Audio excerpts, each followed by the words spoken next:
നമസ്കാരം. Middle east വാർത്തകളിലേക്ക് സ്വാഗതം. ആദ്യം നോക്കാം പ്രധാന തലക്കെട്ടുകൾ.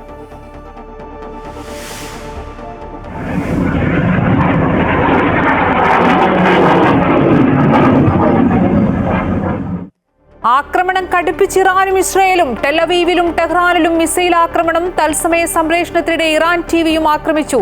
നിരവധി മാധ്യമപ്രവർത്തകർ കൊല്ലപ്പെട്ടെന്ന് റിപ്പോർട്ട്. ടെഹ്റാനിലെ ജനങ്ങളോട് ഒഴിഞ്ഞു പോകണമെന്ന് ബെന്യാമിൻ നെതന്യാഹു. ടെലവീവിൽ നിന്ന് ജനങ്ങൾ പിന്മാറണമെന്ന് ഇറാൻ. ഇന്ത്യക്കാർ ടെഹ്റാൻ വിടണമെന്ന് വിദേശകാര്യ മന്ത്രാലയം. പശ്ചിമേഷ്യയിലെ മലയാളികൾ സുരക്ഷിതരെന്ന് നോർക്ക. നിലമ്പൂരിൽ നാളെ കൊട്ടിക്കലാശം. ജമായത്തെ പിന്തുണച്ചൊല്ലിയുള്ള നേതാക്കളുടെ വാക്പോര് തുടരുന്നു. വി.ഡി. സതീശനെ തള്ളി രമേശ് ചെന്നിത്തല. ജമായത്തെ ഇസ്ലാമിക്ക് സർട്ടിഫിക്കറ്റ് നൽകാനില്ലെന്നും പിന്തുണ നൽകിയാൽ സ്വീകരിക്കുമെന്നും ചെന്നിത്തല. ഒരു വർഗീയവാദിയുടെയും വോട്ട് വേണ്ടെന്ന് എം.വി. ഗോവിന്ദൻ.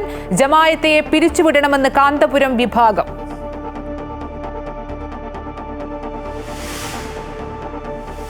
സംസ്ഥാനത്ത് മഴക്കെടുതി രൂക്ഷം. 2 മരണം. കൊട്ടിയൂരിൽ തീർത്ഥാടകൻ ഒഴുക്കിൽപ്പെട്ടു. മലയോര മേഖലകളിൽ കനത്ത മഴ. കോഴിക്കോട് മിന്നൽ ചുഴലി. കടലാക്രമണവും രൂക്ഷം. 5 വടക്കൻ ജില്ലകളിൽ റെഡ് അലർട്ട്. ദേശീയപാത നിർമ്മാണം നടക്കുന്ന കാസർഗോഡ് തെക്കിലിൽ മണ്ണിടിച്ചിൽ.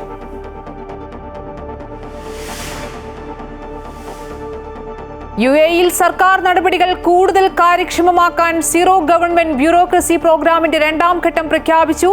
2ാം ഘട്ടത്തിന്റെ ലക്ഷ്യം ഡിജിറ്റൽ ബ്യൂറോക്രസി ഇല്ലാതാക്കുക.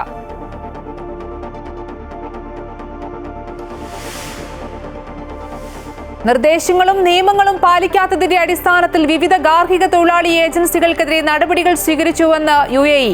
നിയമങ്ങളും നിർദ്ദേശങ്ങളും പാലിക്കുന്ന അംഗീകൃത ഏജൻസികളിൽ നിന്ന് മാത്രമേ ഗാർഹിക തൊഴിലാളികളെ നിയമിക്കാവൂ എന്നും മാനവശേഷി സ്വദേശീവൽക്കരണ മന്ത്രാലയം.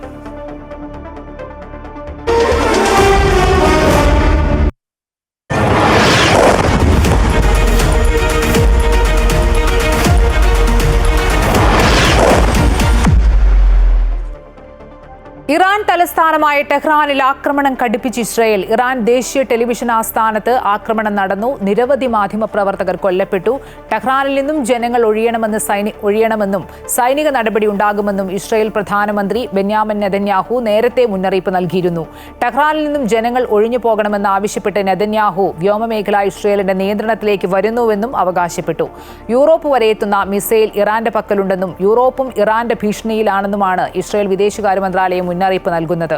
നാളെ യൂറോപ്പിലെ രാജ്യങ്ങളടക്കം നേരിടേണ്ടി വന്നേക്കാവുന്ന ഭീഷണിയെ തങ്ങൾ ഇന്നു തന്നെ നേരിടുകയാണെന്നാണ് ഇറാനെതിരായ നടപടിയിൽ ഇസ്രയേൽ നൽകുന്ന വിശദീകരണം. എന്നാൽ ടെൽ അവീവിലും ആക്രമണം കടുപ്പിക്കാനാണ് ഇറാന്റെ തീരുമാനം. آنچه که ملاحظه کردید، صدایی که شنیدید، فضای غبارآلوده استودیو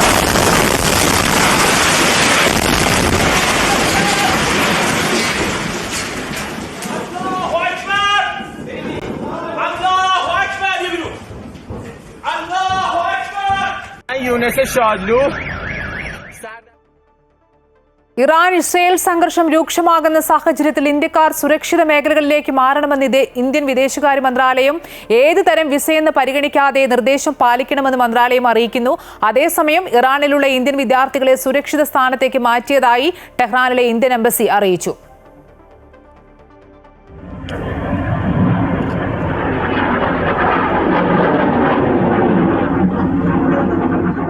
ടെഹ്റാൻ തുടച്ചു നീക്കുമെന്ന ഇസ്രായേൽ ഭീഷണിയുടെ പശ്ചാത്തലത്തിലാണ് ഇന്ത്യ അടിയന്തര നിർദ്ദേശം നൽകിയിരിക്കുന്നത്. ഇറാൻ നടത്തിയ ആക്രമണങ്ങൾക്ക് ടെഹ്റാനിൽ ജീവിക്കുന്നവർ വില കൊടുക്കേണ്ടി വരുമെന്നായിരുന്നു ഇസ്രായേൽ പ്രതിരോധ മന്ത്രിയുടെ ഭീഷണി. കഴിവതും വേഗം സുരക്ഷിത സ്ഥാനത്തേക്ക് നീങ്ങണമെന്നാണ് വിദേശകാര്യ മന്ത്രാലയത്തിന്റെ നിർദ്ദേശം. വിദേശികൾ ഇന്ത്യക്കാരെ അനുഗമിക്കരുത് എന്ന കർശന നിർദ്ദേശവും നൽകിയിട്ടുണ്ട്. ബന്ധുത്വം ഇപ്പോൾ പരിഗണിക്കില്ല. സുരക്ഷിത സ്ഥാനത്തേക്ക് മാറുക എന്നതാണ് അടിയന്തരമായി ചെയ്യാൻ കഴിയുന്നത്. അതിർത്തികൾ തുറന്നിരിക്കുകയാണെന്ന് ഇറാൻ അറിയിച്ചതിനാൽ ഒഴിപ്പിക്കൽ നടപടികൾക്ക് തടസ്സമില്ല. ഇതിനിടെ ഇസ്രായേലിലെ എല്ലാ ഇന്ത്യക്കാരും സുരക്ഷിതരാണ് എന്ന് ടെൽ അവീവിലെ എംബസി അധികൃതർ അറിയിച്ചു. വിദ്യാർത്ഥികളടക്കം എല്ലാ മേഖലയിലെയും ഇന്ത്യൻ പൗരന്മാരുമായി എംബസി ബന്ധപ്പെടുന്നുണ്ട്. അധികൃതരുടെ മാർഗനിർദ്ദേശങ്ങൾ കർശനമായി പാലിക്കണമെന്നും എംബസി നിർദ്ദേശിച്ചു. ടെഹ്റാനിൽ കുടുങ്ങിയ വിദ്യാർത്ഥികളെയാകും ആദ്യം ഒഴിപ്പിക്കുക. ഇറാനിൽ 1500-ലേറെ ഇന്ത്യൻ വിദ്യാർത്ഥികളാണ് അനിശ്ചിതത്വത്തിൽ കഴിയുന്നത്. വിദ്യാർത്ഥികളെ എംബസി തന്നെ സുരക്ഷിത സ്ഥാനത്തേക്ക് മാറ്റിയിട്ടുണ്ട്. സഹായത്തിനായി ഹെൽപ്പ് ലൈൻ നമ്പറുകൾ പ്രവർത്തിക്കുന്നുണ്ട് എന്നും എംബസി അറിയിച്ചു. ഇന്ന് പുലർച്ചെയും ഇസ്രായേൽ ശക്തമായ ആക്രമണമാണ് നടത്തിയത്. International desk, Amrita TV. പശ്ചിമേഷ്യൻ സംഘർഷത്തിന്റെ പശ്ചാത്തലത്തിൽ ഇറാനിലും ഇസ്രയേലിലുമുള്ള മലയാളികളുടെ കാര്യത്തിൽ ആശങ്കപ്പെടേണ്ട സാഹചര്യമില്ലെന്നും എംബസികളുടെ നിർദ്ദേശം കൃത്യമായി പാലിക്കണമെന്നും നോർക്ക അധികൃതർ അറിയിച്ചു. ടെഹ്റാനിൽ കുടുങ്ങിയ മലയാളികളായ ഒരു ബിസിനസ് ഗ്രൂപ്പ് ബന്ധപ്പെട്ടിരുന്നതായും ഇവർക്ക് വേണ്ട എല്ലാ സഹായവും ചെയ്യുന്നുണ്ടെന്നും നോർക്ക സിഇഒ അജിത് കൊളശ്ശേരി അമൃത വാർത്തകളോട് പറഞ്ഞു. അതേസമയം ഇസ്രയേലിലാണ് കൂടുതലും മലയാളികളുള്ളത്. നഴ്സുമാർ ഉൾപ്പെടെ ഇസ്രയേലിൽ ജോലി ചെയ്യുന്ന മലയാളികൾ സുരക്ഷിതരാണെന്നും നോർക്ക സിഇഒ അറിയിച്ചു. എല്ലാവരും ഇതുവരെ കിട്ടിയ വിവരങ്ങളനുസരിച്ച് മലയാളികൾ എല്ലാവരും സുരക്ഷിതരാണ്. ചിലരുടെയൊക്കെ താമസിക്കുന്ന മേഖലകളിൽ ഡയറക്റ്റ് ഹിറ്റ് ഉണ്ടായിരുന്നു, പക്ഷേ അവരെല്ലാവരും ഭാഗ്യം കൊണ്ട് രക്ഷപ്പെട്ടിട്ടുണ്ട്. അപ്പം എല്ലാവരോടും ഞങ്ങൾ പറഞ്ഞിരിക്കുന്നത് അവിടുത്തെ ടെലവീവിലാണെങ്കിലും ടെഹ്റാനിലാണെങ്കിലും ഇന്ത്യൻ എംബസിയുടെ ഹെൽപ്പ് ലൈൻ നമ്പേഴ്സ് ഉണ്ട്. ട്വിറ്ററിലൂടെ ഇൻഫർമേഷൻ കിട്ടുന്നുണ്ട്. അപ്പം എംബസിയുമായിട്ട് കോണ്ടാക്ട് ചെയ്യുക. അതോടൊപ്പം തന്നെ ആവശ്യമുള്ള നോർക്കയുടെ ഹെൽപ്പ് ലൈൻ നമ്പേഴ്സ് ഇപ്പോൾ ഉണ്ട്. അത് ആ നമ്പറിൽ ആവശ്യമുള്ള അറിയിക്കുക. അവർ ആവശ്യമുള്ള സഹായങ്ങൾ എംബസിയുമായിട്ട് ചേർന്ന് കോർഡിനേറ്റ് ചെയ്ത് സപ്പോർട്ട് ചെയ്യുന്ന കാര്യത്തിൽ നോർക്ക പരിശ്രമിക്കും. മിസൈൽ ഡ്രോൺ ആക്രമണങ്ങൾ നേരിൽ കണ്ട അനുഭവം പങ്കുവെച്ച് കാസർഗോഡ് പെരിയ സ്വദേശിയായ ക്യാപ്റ്റൻ പ്രവീൺ കുമാർ, കനത്ത ആക്രമണമാണ് നടക്കുന്നത്, എന്തും സംഭവിക്കാവുന്ന അവസ്ഥയാണ് ഇസ്രയേലിലുള്ളത്. രാത്രിയായാൽ പലയിടത്തും മിസൈൽ വീഴുന്ന ശബ്ദമാണ് കേൾക്കുന്നതെന്ന് ഹൈഫയിലുള്ള പ്രവീൺ കുമാർ പറഞ്ഞു. ഇറാൻ അവരുടെ ഡ്രോൺസും ബാൾട്ടിക് മിസൈൽസുകളും അയക്കുന്നുണ്ട്. അത് ഇവരൊരു 80% ഇവർ പ്രതിരോധിക്കുന്നുണ്ട്. 80 എന്നല്ല, 80 മുതൽ 90% പ്രതിരോധിക്കുന്നുണ്ട്. പക്ഷെ some of them is fall down in the near the Haifa different place എന്ന് പറഞ്ഞാൽ പല സ്ഥലങ്ങളിലായിട്ട് അവർ ഒരു 20% പതിക്കുന്നുണ്ട്. പക്ഷെ ഇവിടെ മരണസംഖ്യ കുറവാണ്. എന്തെന്ന് വെച്ചാൽ each and before only they giving the warnings. ഈ വാർണിങ്സ് അവർ ഒരു മൊബൈലിൽ നമ്മളുടെ മൊബൈലിൽ ഇവിടുത്തെ ഒരു സിം ഉണ്ടെങ്കിൽ അവരുടെ മൊബൈലിൽ വാർണിങ്സ് വരും, അലേർട്ട് വരും. അതൊരു അലാമായിട്ടാണ് വരുന്നത്. അപ്പോൾ നിങ്ങൾ സേഫായിട്ടുള്ള ഷെൽട്ടർ പ്ലേസിൽ പോയി ഒളിച്ചു നിൽക്കുക. അല്ലെങ്കിൽ അതിന് വേണ്ടിയിട്ട് ഉള്ള എല്ലാ each Holmes and all the port have shelter place. അപ്പോൾ നിങ്ങൾ അവിടെ പോയി ഹൈഡ് ചെയ്യുക. അപ്പോൾ നിങ്ങൾ സേഫ് ചെയ്യാൻ പറ്റും, നിങ്ങളുടെ ലൈഫ് സേഫ് ചെയ്യാൻ പറ്റും. അതുകൊണ്ട് ഇവിടെ മരണസംഖ്യ കുറവാണ് comparative other place. Israel Iran സംഘർഷം രൂക്ഷമാകുമ്പോൾ പ്രതിസന്ധി കൈകാര്യം ചെയ്ത കുവൈറ്റ് മാതൃകയ്ക്ക് അംഗീകാരം. പ്രധാനമന്ത്രിയുടെ നേതൃത്വത്തിൽ മന്ത്രിമാരുമായും സുപ്രീം ഡിഫൻസ് കൗൺസിലുമായും നടന്നുവരുന്ന തുടർച്ചയായ യോഗങ്ങളും വിവിധ സാഹചര്യങ്ങളെ നേരിടാൻ തങ്ങൾ സജ്ജരാണെന്ന് എല്ലാ ബന്ധപ്പെട്ട കക്ഷികളും നൽകിയ തുടർച്ചയായ അറിയിപ്പുകളും ഭയം ലഘൂകരിക്കുന്ന ആശ്വാസകരമായ സന്ദേശങ്ങൾ നൽകി. ഏകോപനം, ദ്രുത പ്രതികരണം, വിവരങ്ങൾ കൈമാറുന്നതിലെ സുതാര്യത, കിംവദന്തികളോട് പ്രതികരിക്കുന്നതിലെ വേഗത എന്നിവ പ്രകടമായിരുന്നു. ഈ പ്രതിസന്ധി പരിഹരിക്കപ്പെട്ട് സ്ഥിതിഗതികൾ പൂർണ്ണമായി സാധാരണ നിലയിലാകുന്നതുവരെ ഈ സമീപനം തുടരുമെന്നാണ് രാജ്യത്തെ ജനങ്ങളുടെ പ്രതീക്ഷ. കുവൈറ്റിന് മുകളിലൂടെ ഇന്ന് പുലർച്ചെ കടന്നുപോയ ബാലിസ്റ്റിക് മിസൈലുകൾ രാജ്യത്തിന് യാതൊരുവിധ ഭീഷണിയും ഉയർത്തുന്നതല്ലെന്ന് കുവൈറ്റ് പ്രതിരോധ മന്ത്രാലയം. ഇവ രാജ്യത്തിന്റെ വ്യോമാതിർത്തിയുടെ വളരെ ഉയരത്തിലൂടെയാണ് കടന്നുപോയതെന്നും മന്ത്രാലയം വ്യക്തമാക്കി. കുവൈറ്റിന്റെ ആകാശത്തിലൂടെ ബാലിസ്റ്റിക് മിസൈലുകൾ കടന്നുപോകുന്ന ദൃശ്യങ്ങൾ സോഷ്യൽ മീഡിയകളിൽ പ്രചരിച്ചിരുന്നു. ഈ സാഹചര്യത്തിലാണ് കുവൈറ്റ് ആർമി ജനറൽ സ്റ്റാഫ് പ്രസ്താവന പുറപ്പെടുവിച്ചത്.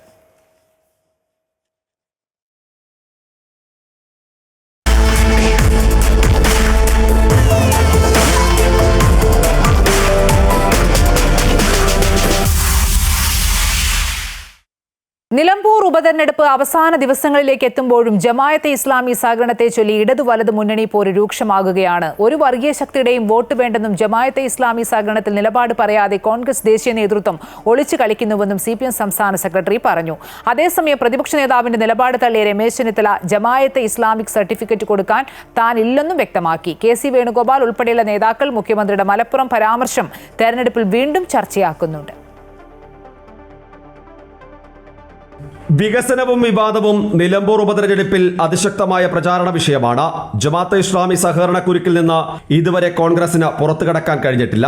വർഗീയ ശക്തികളുടെ വോട്ട് വേണ്ടെന്ന CPM നിലപാടെടുക്കുമ്പോഴും ജമാഅത്തെ ഇസ്ലാമി വിഷയത്തിൽ ദേശീയ നേതൃത്വം പ്രതികരിക്കണമെന്നും അവർ ആവശ്യപ്പെടുന്നു. ജമാഅത്തെ ഇസ്ലാമിയുമായി കൂടുചേരുന്ന അസോസിയേറ്റ് അംഗത്വം കൊടുക്കുന്ന ഈ കേരളത്തിലെ UDF, അതിൻ്റെ കോൺഗ്രസ് ലീഗ്, ഇവരുടെ നിലപാട് എന്താണ്, ഞങ്ങളുമായിട്ട് ബന്ധപ്പെട്ട് എന്താണ് എന്ന് പറയാൻ സോണിയാഗാന്ധിയോട് ഇവിടെ പ്രിയങ്ക ഗാന്ധിയോട് നമ്മൾ ഇവിടുന്ന് പറഞ്ഞു, പല പ്രാവശ്യം ആവശ്യപ്പെട്ടു. അങ്ങനെ ഒരു കാര്യം ആലോചിക്കുന്നില്ല. അതേസമയം മുഖ്യമന്ത്രിയുടെ മലപ്പുറം പരാമർശത്തിൽ ഊന്നിയാണ് UDFന്റെ പ്രചാരണം. ജമാഅത്തെ ഇസ്ലാമി സഹകരണത്തിൽ പ്രതികരണത്തിന് KC വേണുഗോപാലും നിന്നില്ല. ഞങ്ങളെ സംബന്ധിച്ചിടത്തോളം ഒരേ നിലപാടേ ഉള്ളൂ. അതൊക്കെ ഈ അസ്വസ്ഥത കൊണ്ടുണ്ടാവുന്നതാണ്.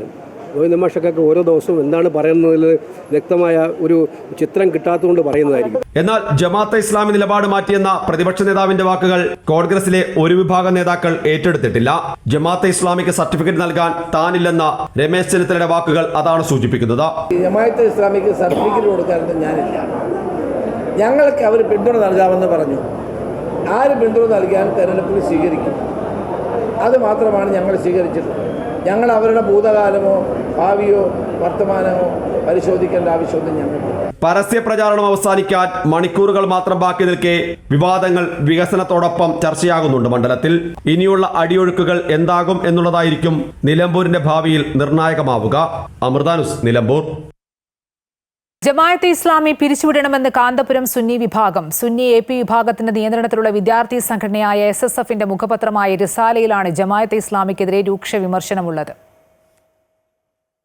ജമാഅത്തെ ഇസ്ലാമിയുടെ അസ്തിത്വം നഷ്ടപ്പെട്ടതിനാൽ പിരിച്ചുവിടണമെന്നാണ് കാന്തപുരം വിഭാഗത്തിന്റെ വിമർശനം.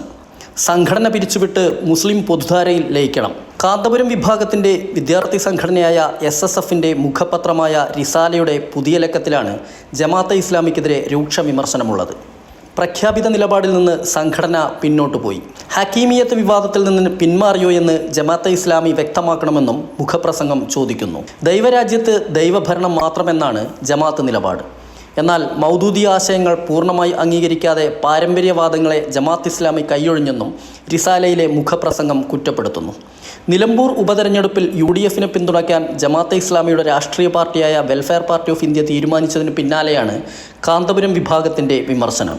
UDF ജമാഅത്തെ ഇസ്ലാമി ബാന്ധവത്തിനെതിരെ CPMഉം കത്തോലിക്ക കോൺഗ്രസും രംഗത്തു വന്നിരുന്നു. മുസ്ലിം ലീഗിലെ ഒരു വിഭാഗത്തിനും ഇക്കാര്യത്തിൽ അതൃപ്തിയുണ്ടെന്നാണ് വിവരം. അമൃത ന്യൂസ്, കോഴിക്കോട്. കൊടിയും കുടിശ്ശികയുമാണ് സംസ്ഥാന സർക്കാരിന്റെ മുഖമുദ്രയെന്ന് മുസ്ലിം ലീഗ് സംസ്ഥാന അധ്യക്ഷൻ പാണക്കാട് സാദിഖ് അലി ശിഹാബ് തങ്ങൾ. അതിന് തിരുത്താനുള്ള അവസരമാണ് നിലമ്പൂർ ഉപതെരഞ്ഞെടുപ്പെന്നും അദ്ദേഹം പറഞ്ഞു. ആര്യാടൻ ഷൗക്കത്തിന്റെ തെരഞ്ഞെടുപ്പ് പ്രചാരണ യോഗം ഉദ്ഘാടനം ചെയ്യുകയായിരുന്നു സാദിഖ് അലി തങ്ങൾ. UAEയിൽ സർക്കാർ നടപടികൾ കൂടുതൽ കാര്യക്ഷമവും ഉപഭോക്തൃ സൗഹൃദവുമാക്കുക എന്ന ലക്ഷ്യത്തോടെ നടപ്പാക്കുന്ന സീറോ ഗവൺമെന്റ് ബ്യൂറോക്രസി പ്രോഗ്രാമിന്റെ 2ാം ഘട്ടം പ്രഖ്യാപിച്ചു. ഡിജിറ്റൽ ബ്യൂറോക്രസി ഇല്ലാതാക്കുക എന്നതാണ് ഇതിന്റെ ലക്ഷ്യം. UAE വൈസ് പ്രസിഡന്റും പ്രധാനമന്ത്രിയും ദുബായ് ഭരണാധികാരിയുമായ ഷെയ്ഖ് മുഹമ്മദ് ബിൻ റാഷിദ് അൽ മക്തൂമാണ് സീറോ ഗവൺമെന്റ് ബ്യൂറോക്രസി പ്രോഗ്രാമിന്റെ 2ാം ഘട്ടം പ്രഖ്യാപിച്ചത്. സർക്കാർ സേവനങ്ങൾ കൂടുതൽ ജനോപകാരപ്രദവും സമയബന്ധിതവുമായി പൂർത്തിയാക്കുക എന്ന ലക്ഷ്യത്തോടെയാണ് zero government bureaucracy programme UAE നടപ്പാക്കുന്നത്. 2ാം ഘട്ടത്തിൽ ഡിജിറ്റൽ ബ്യൂറോക്രസി പൂർണ്ണമായും ഇല്ലാതാക്കുകയാണ് ലക്ഷ്യം. ആദ്യഘട്ടത്തിൽ പൊതുജനങ്ങൾക്ക് സേവനങ്ങൾ ലഭ്യമാക്കാനുള്ള സർക്കാർ നടപടികളുടെ സമയം 70% കുറയ്ക്കാനായെന്ന് 2ാം ഘട്ടം പ്രഖ്യാപിച്ചുകൊണ്ട് ഷെയ്ഖ് മുഹമ്മദ് എക്സ് പ്ലാറ്റ്ഫോമിൽ കുറിച്ചു. 4000 അനാവശ്യ നടപടിക്രമങ്ങൾ ഇല്ലാതാക്കിയതിലൂടെ പൊതുജനങ്ങൾക്ക് യാത്ര, കാത്തിരിപ്പ് എന്നിവയ്ക്കായി വേണ്ടിവന്നിരുന്ന 12 ദശലക്ഷം മണിക്കൂറുകൾ ലാഭിക്കാനായെന്ന് അദ്ദേഹം വ്യക്തമാക്കി. പദ്ധതി വിജയമാക്കാൻ സഹായിച്ച 30ലേറെ ഗവൺമെന്റ് സ്ഥാപനങ്ങൾക്കും 690 ടീമുകൾക്കും ഷെയ്ഖ് മുഹമ്മദ് നന്ദി അറിയിച്ചു. സങ്കീർണതകൾ ഇല്ലാത്ത ഗവൺമെന്റ്, കാത്തിരിപ്പില്ലാത്ത സേവനങ്ങൾ, പൊതുജനങ്ങളുടെ ജീവിതത്തിൽ മാറ്റങ്ങൾ വരുത്തുന്ന ഫലങ്ങൾ എന്നിവയാണ് ലക്ഷ്യമെന്നും ഷെയ്ഖ് മുഹമ്മദ് എക്സ് പ്ലാറ്റ്ഫോമിൽ കുറിച്ചു. Amrita news, Dubai. നിർദ്ദേശങ്ങളും നിയമങ്ങളും പാലിക്കാത്തതിന്റെ അടിസ്ഥാനത്തിൽ വിവിധ ഗാർഹിക തൊഴിലാളി ഏജൻസികൾക്കെതിരെ നടപടികൾ സ്വീകരിച്ചുവെന്ന് UAE മാനവശേഷി സ്വദേശീവൽക്കരണ മന്ത്രാലയം. നിയമങ്ങളും നിർദ്ദേശങ്ങളും പാലിക്കുന്ന അംഗീകൃത ഏജൻസികളിൽ നിന്ന് മാത്രമേ ഗാർഹിക തൊഴിലാളികളെ നിയമിക്കാവൂ എന്നും നിർദ്ദേശം നൽകി. ഗാർഹിക തൊഴിലാളികൾ ജോലി അവസാനിപ്പിച്ചതിന് ശേഷമോ അനിശ്ചിതമായി അവധിയെടുത്തതിന്റെ പേരിലോ തൊഴിൽ ദാതാവിന് നിശ്ചിത സമയത്തിനുള്ളിൽ തിരിച്ചു നൽകേണ്ട നിയമനത്തുക നൽകാത്തതിന്റെ പേരിലാണ് റിക്രൂട്ടിംഗ് ഏജൻസികൾക്കെതിരെ കൂടുതലും നിയമ നടപടികൾ കൈക്കൊണ്ടതെന്ന് UAE മാനവശേഷി സ്വദേശീവൽക്കരണ മന്ത്രാലയം അറിയിച്ചു. ഇത്തരം സാഹചര്യങ്ങളിൽ 2 ആഴ്ചയ്ക്കുള്ളിൽ നിയമനത്തുക തിരികെ നൽകണം എന്നാണ് നിയമം. ഏജൻസികൾക്കുള്ള നിയന്ത്രണങ്ങൾ, നിയമങ്ങൾ, മാർഗനിർദ്ദേശങ്ങൾ എന്നിവ പാലിക്കാത്ത സ്ഥാപനങ്ങൾക്കെതിരെയും നടപടികൾ സ്വീകരിച്ചു. നിർദ്ദേശങ്ങൾ പാലിക്കാത്തതും നിയമനത്തുക നിശ്ചിത സമയത്തിനുള്ളിൽ തിരികെ നൽകാത്തതുമായ ഏജൻസികളെക്കുറിച്ച് ലേബർ അഡ്വൈസറി കോൾ സെന്റർ വഴി പരാതികൾ നൽകാമെന്ന് തൊഴിൽ ദാതാക്കൾക്ക് മന്ത്രാലയം നിർദ്ദേശം നൽകി. 800-84 എന്ന ടോൾ ഫ്രീ നമ്പറിലാണ് പരാതികൾ ബോധിപ്പിക്കേണ്ടത്. ഗാർഹിക തൊഴിലാളി നിയമമോ അനുബന്ധ നിയന്ത്രണ തീരുമാനങ്ങളോ ലംഘിക്കുന്ന ഏജൻസികൾക്കെതിരെ കർശന നടപടികൾ സ്വീകരിക്കുമെന്ന് മന്ത്രാലയം വ്യക്തമാക്കി. രാജ്യമൊട്ടാകെ 128 ഏജൻസികളാണ് നിലവിൽ ലൈസൻസോടെ ഗാർഹിക തൊഴിലാളി റിക്രൂട്ട്മെന്റ് നടത്തുന്നത്. ഇവയുടെ വിവരങ്ങളടങ്ങിയ ലിസ്റ്റ് മന്ത്രാലയം പ്രസിദ്ധീകരിച്ചിട്ടുണ്ട്. Amrita news, Dubai. ഹജ്ജ് തീർത്ഥാടനത്തിന് ശേഷം ഹാജിമാരുടെ മടക്കയാത്രയും മധ്യവേനൽ അവധിക്കാലവും പരിഗണിച്ച് ജിദ്ദയിലും മക്കയിലും സേവനങ്ങൾ വിപുലീകരിച്ചതായി പ്രമുഖ കാർഗോ സേവനദാതാക്കളായ ABC കാർഗോ അറിയിച്ചു. മക്കയിലെ ലുലു റുസൈഫയിലും ജിദ്ദയിലും വിപുലമായ സൗകര്യങ്ങളാണ് ഉപഭോക്താക്കൾക്കായി ABC കാർഗോ ഒരുക്കിയിട്ടുള്ളത്. ഹജ്ജ് കർമ്മങ്ങൾ പൂർത്തിയാക്കി മടങ്ങുന്ന ഹാജിമാരുടെയും മധ്യവേനൽ അവധിക്കാലത്തിനായി നാട്ടിലേക്ക് പോകുന്നവരുടെയും കാർഗോ ആവശ്യങ്ങൾക്കായി മക്കയിലും ജിദ്ദയിലും സേവനങ്ങൾ വിപുലീകരിച്ചിരിക്കുകയാണ് പ്രമുഖ കാർഗോ സേവനദാതാക്കളായ ABC കാർഗോ. മക്കയിലെ ലുലു റുസൈഫയിലും ജിദ്ദയിലും വിപുലമായ സൗകര്യങ്ങളാണ് ABC കാർഗോ ഒരുക്കിയിട്ടുള്ളത്. ലുലുവിൽ നിന്ന് സാധനങ്ങൾ വാങ്ങി അവിടെ വെച്ച് തന്നെ പാക്ക് ചെയ്ത് അയക്കാനുള്ള സൗകര്യമുണ്ട്. എല്ലാ ഹജ്ജ് ക്യാമ്പുകളിൽ നിന്നും പിക്കപ്പ് സൗകര്യവും ABC കാർഗോ ഒരുക്കിയിട്ടുണ്ട്. GCC രാജ്യങ്ങളിലെ മിക്ക ലുലു ഹൈപ്പർ മാർക്കറ്റുകളിലും ABC കാർഗോയുടെ സേവനങ്ങൾ ലഭ്യമാണ്. ലോകത്തിന്റെ എല്ലാ ഭാഗത്തേക്കും കുറഞ്ഞ ചെലവിൽ അതിവേഗം പാഴ്സലുകൾ അയക്കാനുള്ള അവസരവുമുണ്ട്. അന്താരാഷ്ട്ര സർവീസുകൾക്ക് പുറമെ ആഭ്യന്തര ഡെലിവറികളും ABC കാർഗോ വഴി നടത്താം. സ്കൂൾ അവധിക്കാലം അടുക്കുന്ന സാഹചര്യത്തിൽ മികച്ച ഓഫറുകളോടെ എയർ കാർഗോ, സീ കാർഗോ സേവനങ്ങൾ ലഭിക്കുമെന്നും ABC കാർഗോ മാനേജ്മെന്റ് അറിയിച്ചു. Amrita news, middle east.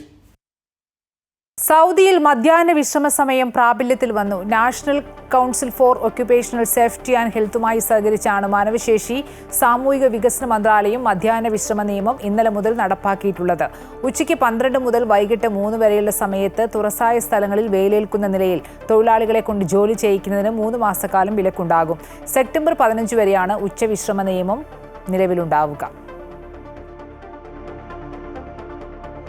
സൗദിയിൽ നുസുക് ആപ്പ് വഴി പ്ലാസ്റ്റിക് ബോട്ടിലുകളിൽ നിറച്ച സംസം വെള്ളത്തിന്റെ കാർട്ടൂണുകൾ രാജ്യത്തെവിടെയും എളുപ്പത്തിൽ ലഭ്യമാക്കുന്നു. നുസുക് ആപ്പ് വഴി ഓർഡർ ചെയ്ത് പണമടച്ചാൽ സംസം ബോട്ടിൽ കാർട്ടൂണുകൾ ഉപയോക്താക്കളുടെ വിലാസത്തിൽ നേരിട്ടെത്തിച്ചു നൽകും. 330 മില്ലി ശേഷിയുള്ള 24 സംസം ബോട്ടിലുകൾ അടങ്ങിയ കാർട്ടണുകളാണ് ആവശ്യക്കാർക്ക് നേരിട്ടെത്തിച്ചു നൽകുക. ഒരു കാർട്ടണിന് 48 റിയാലാണ് വില. ഓരോ ഉപയോക്താവിനും മാസത്തിൽ പരമാവധി 3 കാർട്ടണുകളാണ് നൽകുക. നുസുക് ആപ്പ് വഴി ഓർഡർ ചെയ്ത് പണമടച്ചാൽ 5 മുതൽ 10 ദിവസത്തിനുള്ളിൽ സൗദിയിൽ എവിടെയും ഉപയോക്താക്കൾക്ക് നേരിട്ടെത്തിച്ചു നൽകും. രാജ്യത്തെ നടുക്കിയ അഹമ്മദാബാദ് എയർ ഇന്ത്യ വിമാന ദുരന്തത്തിൽ ജീവൻ നഷ്ടമായ BJ മെഡിക്കൽ കോളേജിലെ വിദ്യാർത്ഥികളുടെ കുടുംബാംഗങ്ങൾക്കും പരിക്കേറ്റവർക്കും ആശ്വാസമേകാൻ 6 കോടി രൂപയുടെ സാമ്പത്തിക പാക്കേജ് പ്രഖ്യാപിച്ച് ഡോക്ടറും ആരോഗ്യ സംരംഭകനുമായ ഷംഷീർ വയലിൽ. ബോയിംഗ് 787 വിമാനം ഹോസ്റ്റലിലേക്ക് ഇടിച്ചിറങ്ങിയപ്പോൾ ജീവൻ നഷ്ടമായ വിദ്യാർത്ഥികളുടെ കുടുംബങ്ങൾക്ക് 1 കോടി രൂപ വീതം ഡോക്ടർ ഷംഷീർ സാമ്പത്തിക സഹായം നൽകും. ഗുരുതരമായി പരിക്കേറ്റ 5 വിദ്യാർത്ഥികൾക്കും അപകടത്തിൽ കുടുംബാംഗങ്ങളെ നഷ്ടമായ മെഡിക്കൽ കോളേജിലെ ഡോക്ടർമാർക്കും 20 ലക്ഷം രൂപ വീതവും ലഭ്യമാക്കും. മെഡിക്കൽ കോളേജ് ഹോസ്റ്റലും മെസ്സും ദുരന്തത്തിന് വേദിയായത് ഞെട്ടിപ്പിച്ചതായി സഹായധനം പ്രഖ്യാപിച്ചുകൊണ്ട് ഡോക്ടർ ഷംഷീർ പറഞ്ഞു. ലക്ഷ്യത്തിലേക്ക് എത്തും മുമ്പ് വിട പറഞ്ഞ മെഡിക്കൽ വിദ്യാർത്ഥികളുടെ ആഗ്രഹങ്ങൾ സഫലമാക്കാനും അവരുടെ കുടുംബങ്ങൾക്ക് പിന്തുണ നൽകാനുമാണ് സഹായമെന്നും അദ്ദേഹം വ്യക്തമാക്കി.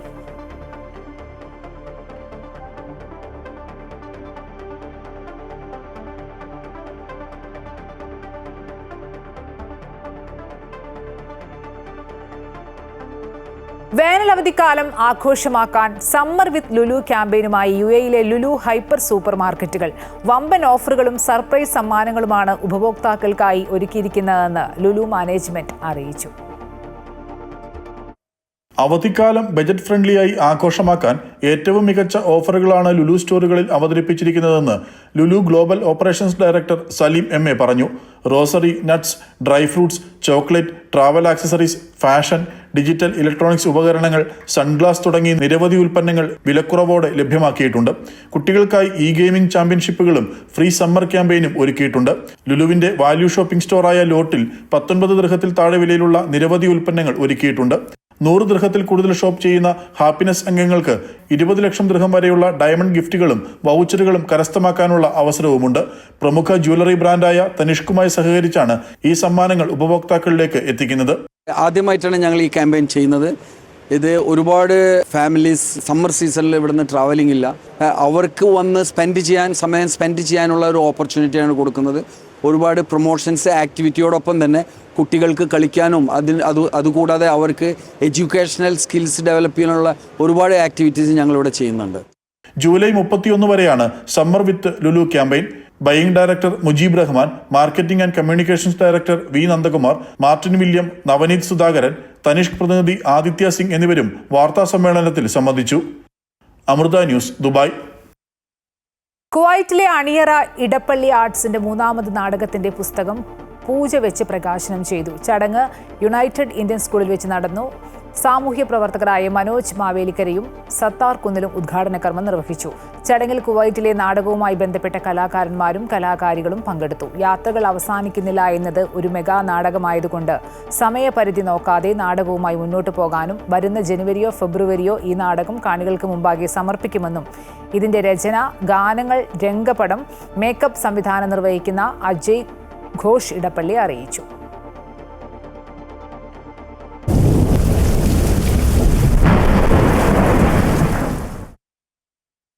ശക്തമായ മഴയെ തുടർന്ന് കോഴിക്കോട് കടപ്പുറത്ത് കടലേറ്റം രൂക്ഷം. കോഴിക്കോട് ബീച്ചിലെ മുഴുവൻ കടകളും ഒഴിപ്പിച്ചു. ഇനിയൊരു അറിയിപ്പുണ്ടാകുന്നതുവരെ കടകൾ തുറക്കരുതെന്നാണ് നിർദ്ദേശം. അതേസമയം ബീച്ചിലെത്തുന്ന വിനോദസഞ്ചാരികൾക്കും വിലക്ക് ഏർപ്പെടുത്തിയിട്ടുണ്ട്.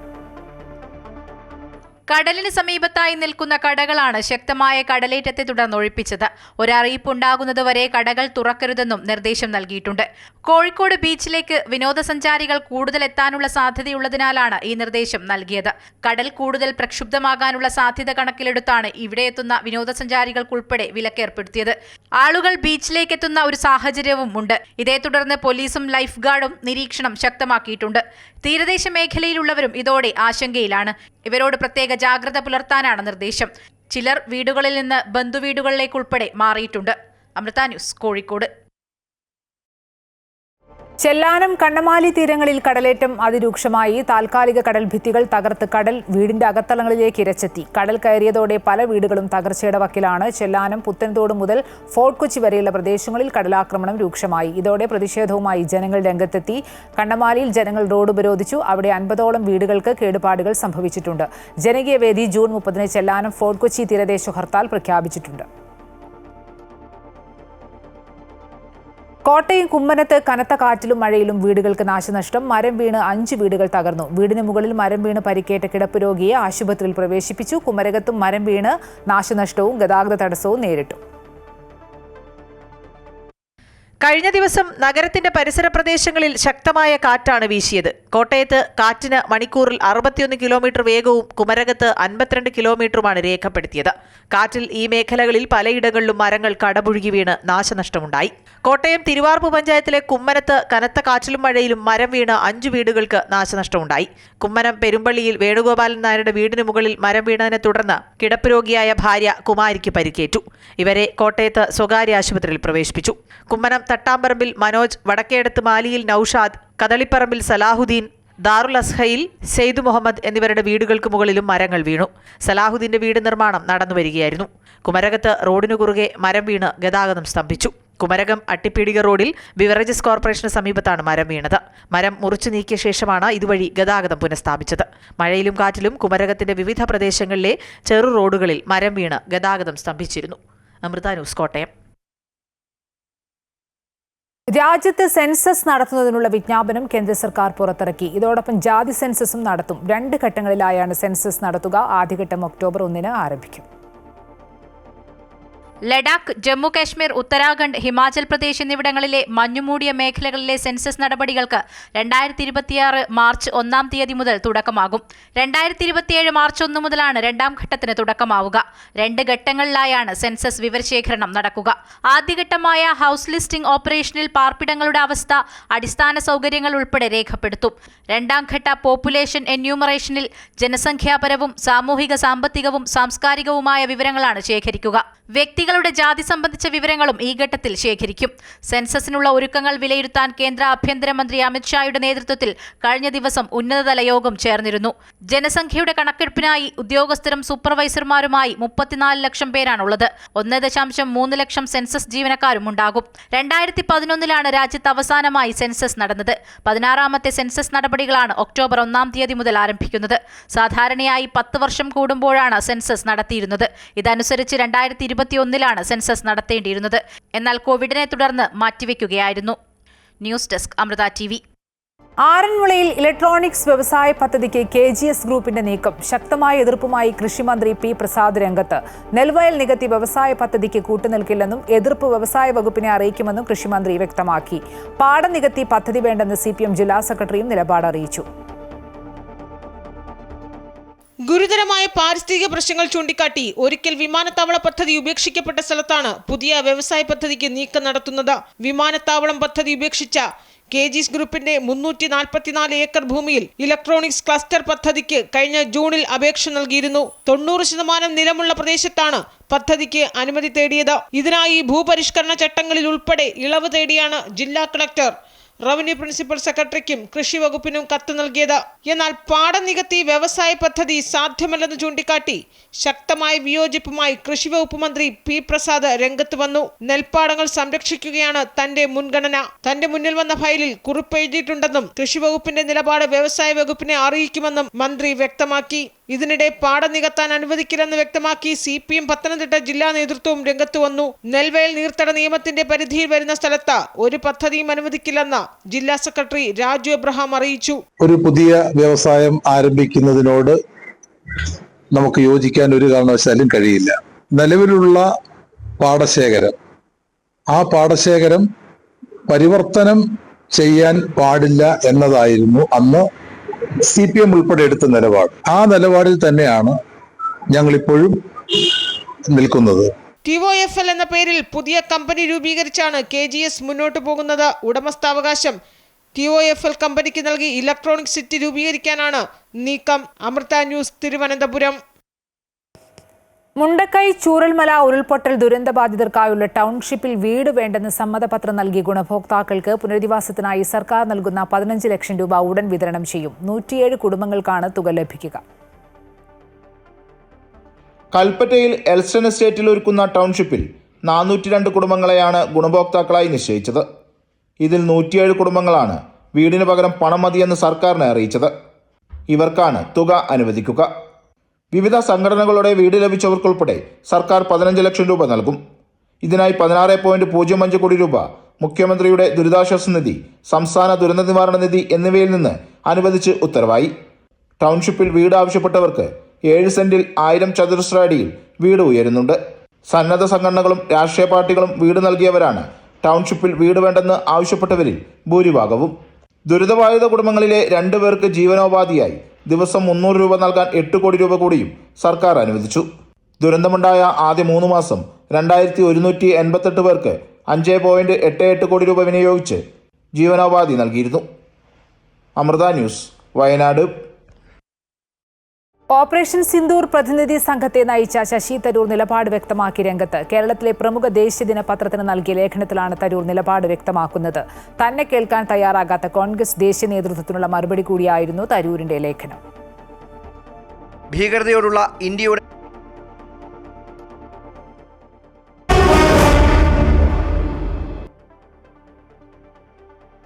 നിലവിലെ പ്രാദേശിക സാഹചര്യങ്ങൾ കണക്കിലെടുത്ത് കുവൈറ്റ് SSCയും അൽ അറബി SSCയും തമ്മിൽ നടക്കാനിരുന്ന അമീർ കപ്പ് ഫൈനൽ മാറ്റിവെച്ചതായി കുവൈറ്റ് ഫുട്ബോൾ അസോസിയേഷൻ പ്രഖ്യാപിച്ചു. ബന്ധപ്പെട്ട അധികാരികളുമായി ഏകോപിപ്പിച്ച ശേഷം ഫൈനൽ മത്സരത്തിനുള്ള പുതിയ തീയതി പിന്നീട് പ്രഖ്യാപിക്കുമെന്ന് ഫെഡറേഷൻ അറിയിച്ചു.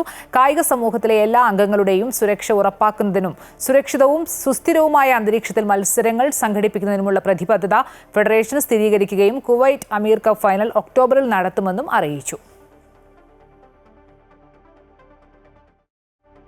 ഇതോടെ മിഡിൽ ഈസ്റ്റ് വാർത്തകൾ പൂർണ്ണമാകുന്നു. കൂടുതൽ വാർത്തകൾക്കും വിശദാംശങ്ങൾക്കും അമൃത ന്യൂസ് യൂട്യൂബ് സന്ദർശിക്കുക.